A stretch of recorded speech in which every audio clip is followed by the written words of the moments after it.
როგორც განცხადება საერთო სასამართლოების შესახებ, ასევე ჰამერბერგის განცხადება აგვისტოს ომის შესახებ დღეს საპარლამენტო უმრავლესობაში შეაფასეს. მათი განცხადებით პარლამენტის მიერ მიღებული კანონის სასამართლოების შესახებ სწორედ შიდა და საერთაშორისო კონსულტაციების გათვალისწინებით იქნა მიღებული და სწორედ ეს განაპირობებს საზოგადოების ნდობას მართლმსაჯულებისადმი და თავად სასამართლოს დამოუკიდებლობის. აგვისტოს ომთან დაკავშირებით უმრავლესობის წევრები საქართველოს პრეზიდენტს სიცრუეში ადანაშაულებენ და განმარტავენ, რომ პრემიერს ომის დაწყებასთან დაკავშირებით განცხადება არ გაუკეთებია. მან მხოლოდ იმ საგამოძიებო კომისიის შექმნის აუცილებლობაზე ისაუბრა, რომელიც აგვისტოს ომთან დაკავშირებით ამომწურავ პასუხებს გასცემს.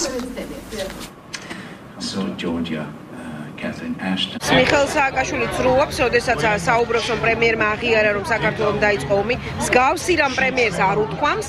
ეს არის, ასე ვთქვათ, სიცრუე, რომელსაც ის როგორც ჩანს ევროპას აესე ძალიან არასწორი ფორმებით აწვდის, მაგრამ დარწმუნებული ვარ, შესაბამისად შეფასდება ეს განცხადებები სახეზეა და შესაბამისად შეფასდება როგორც სააკაშვილის განცხადება, ასევე რა თქმა უნდა, ბატონი პრემიერის განცხადება. საუბარია იმაზე, რომ კონკრეტულ პირებს თუ მიუძღვით რაიმე სისხლის სამართლის დანაშაული იმ პერიოდში ეს უნდა იყოს გამოძიებული. ვენეციის კომისიის დასკვნები და რეკომენდაციები პრაქტიკულად გათვალისწინებულია და იმაზე მეტის გაკეთდა, რაც შეიძლებოდა.